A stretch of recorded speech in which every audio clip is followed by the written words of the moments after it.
let me get straight to the point. Israel has totally shocked the world with their attacks into Gaza. Now, I'm going to be honest with you. No one, absolutely no one, has accurate reporting on what's happening in Gaza at the time of you watching this video.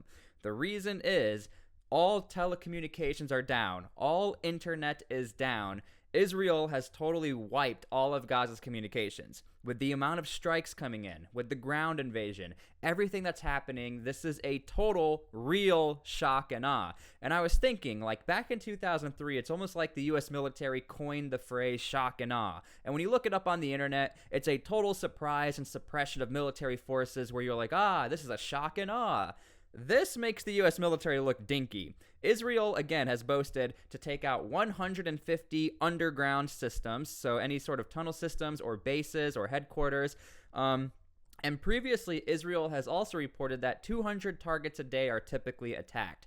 Now, here's where the numbers are a little off. Just because you take out 150 targets or 200 targets, we don't know how many munitions are used on a target. If anyone here has ever watched any of the footage of buildings getting taken out or targets getting taken out, typically you'll see like 3 to 4 munitions being used on that one target. So again, multiply that number more than 150 and 200. There's probably a lot more munitions coming in. And this is a lot more different than what you see out of Ukraine and Russia. When you look at Ukraine and Russia, if you're not aware, they typically report on the amount of rounds used for the day, not so much of the amount of targets attacked for the day. Israel has sort of switched that and says, this is how many targets we hit, but we're not telling you how many munitions we've used. Now, no one knows if this is the invasion, like that's it, Israel's all in, because Israel has not quite pushed all the way in, and in the last week there's been raids where Israel will push in and then push out. However, there is reason to believe that Israel will now at least try to stay into Gaza on the border regions and make sure they get a foothold inside of Gaza. This is because Israel has actually not been able to maintain a total security presence on the other side of Gaza, where these raid parties had to come into Gaza and try to eliminate attack positions with literally bulldozers just trampling over these dirt positions. So here's where the whole world is shocked. No one knows exactly what's going on in Gaza, but you can make the assumption without telecommunications, without internet, how is anybody getting any help? How are the ambulances getting to people? Are hospitals even able to run right now? This is what the World Health Organization is saying. And the World Health Organization is even saying we can't get in contact with any of our workers. We have zero idea what's going on in Gaza, but these are the consequences of a shock and awe attack.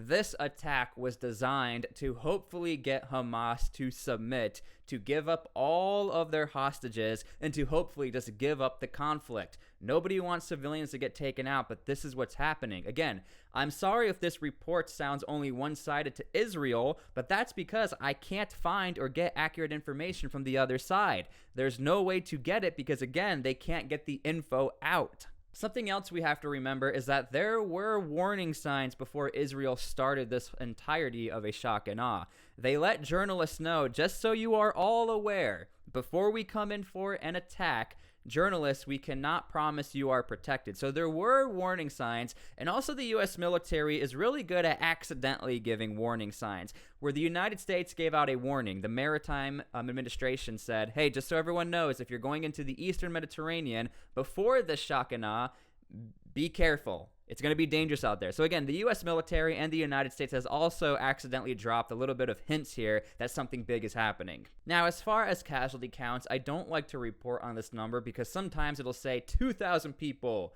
but then it'll only be 2 people. Either way, it's bad. However, I just don't like to report on it because I always try to give you the most accurate of information.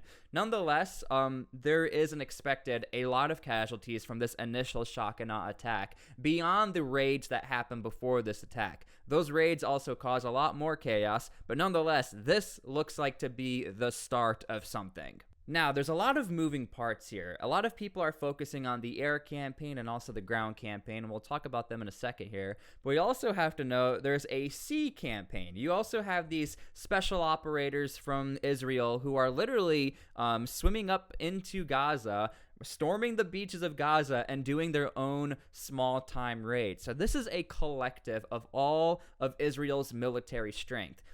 Israel is known to be a strong military, and we'll get to that in a second. We'll question as to why now all of a sudden Israel is stepping it up.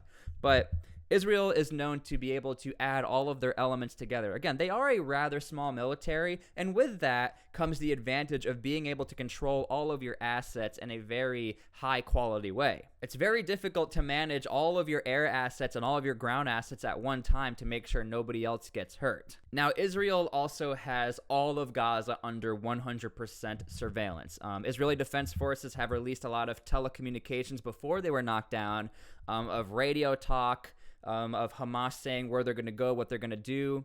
Every single time there's a launch, Israel strikes back within literally minutes. Now, again, the thing is this. Israel can see everything that's happening, so this is why you're only really getting the story from Israel. This is not me hating on Israel, but that's why a lot of the reporting you're hearing is so one-sided. Now, at this point, it looks like Israel wants to focus on the tunnel systems. It doesn't look like Israel is quite worried about sweeping through Gaza. Gaza's not that long of a country, of a state. They're about 25 miles long. However, the tunnel system is around 300 miles long. They overlap on one another. So you see, that's going to be the bigger issue here, and that's why Israel put out that they struck 150 targets with bunker busters. Now, of course, with bunker busters, you get a lot of collateral damage, and you also have to understand this.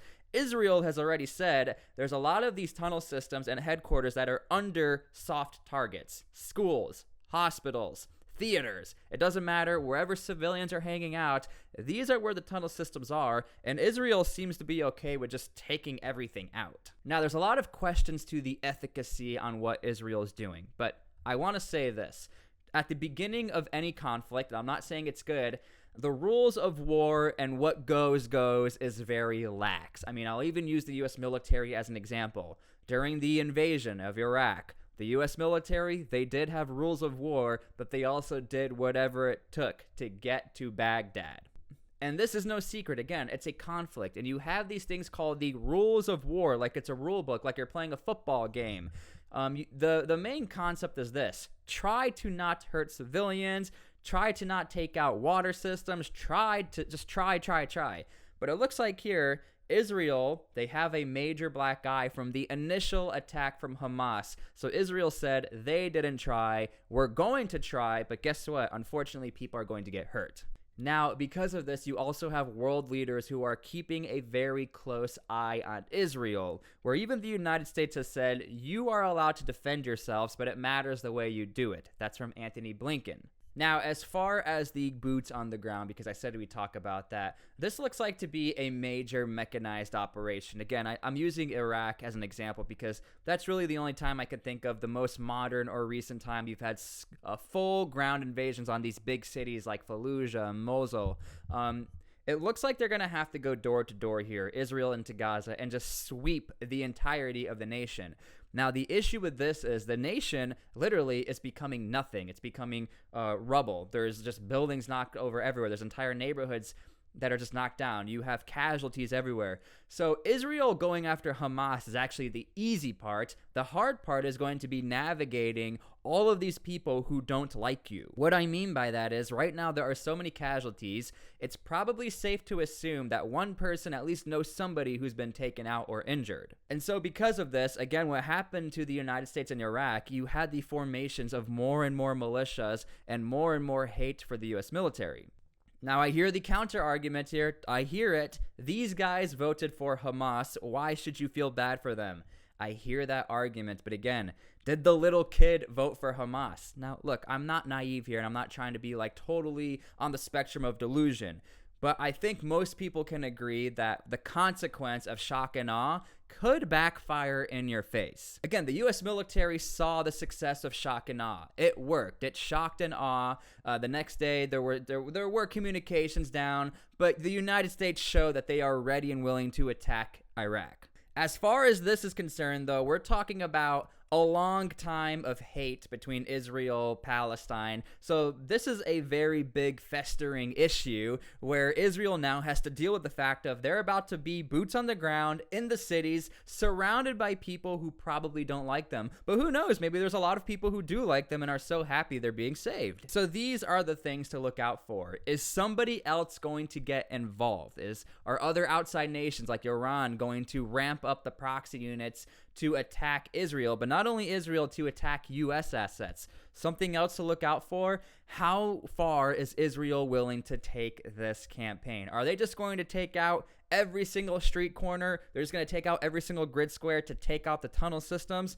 Who knows? Israel said they will do whatever it takes to eliminate all of Hamas, and I'm telling you this right now, it looks like they are actually achieving those goals. Something else to also look out for is how is the humanitarian aid going to be able to operate in today's world? We live in a society where you need telecommunications, at least a phone call here or there, or ambulances to know exactly where to go in these cities. These are very dense, populated areas. I know we like to think, oh, everything will be fine. But even in the United States, when there's one internet outage, we all can't make it for the day. We're like, what are we going to do? As far as Gaza is concerned, with the amount of casualties happening, I don't know how they're going to be able to operate. So we'll see how long this lasts, but for sure, the entire world is watching this like, wow, that is a true shock and awe. So look out for the positives, look out for the negatives. Either way, there's always going to be the one negative. Many people get taken out, and it's very unfortunate.